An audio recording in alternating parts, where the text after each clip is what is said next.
প্রচণ্ড মন খারাপ এবং বিগড়ে যাওয়া মেজাজ ঠিক করতে চায়ে চুমুক দেন অধিকাংশরা। শুধু কি তাই, ঘরে বাইরে বন্ধুদের সঙ্গে, সহকর্মীদের সাথে আড্ডাসহ ব্যক্তিগত ও রাজনৈতিক আলাপচারিতাও চা ছাড়া ভাবা যায় না।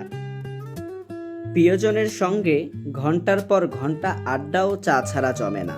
অফিস থেকে ফিরে হাত মুখ ধুয়ে এক কাপ চা পান না করলে শরীর ঠিক চাঙ্গা হয় না। অনেকেই হাতে চায়ের কাপ নিয়ে বসে পড়েন, আবার রাত জাগার জন্য অনেকে বারবার চা পান করেন। চিকিৎসকরা মনে করেন রাতে চা পানের অভ্যাস একেবারেই ভালো নয়। এজন্য রাতে চা পান করলে সহজে ঘুম আসে না। রাতে চা পানের অভ্যাসে অনিদ্রা রোগ দেখা দিতে পারে। এবার আসুন জেনে নেই চা খাওয়ার সঠিক সময় কখন। চা খাওয়ার সঠিক সময় নিয়ে বিভিন্ন মতামত প্রচলিত আছে, তবে সাধারণভাবে সকালবেলা এবং খাবারের মাঝে চা পান করা স্বাস্থ্যকর।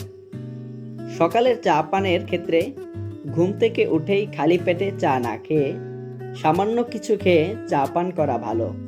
এছাড়াও খাবারের মাঝে চা পান করলে হজমে সমস্যা হতে পারে, তাই খাবারের অন্তত 1 ঘন্টা আগে বা পরে চা পান করা উচিত। রাতে চা পান করুন, তবে ঘুমাতে যাওয়ার অন্তত 1 ঘন্টা আগে চা পান করুন। ভারী খাবারের সঙ্গে চা পান করবেন না।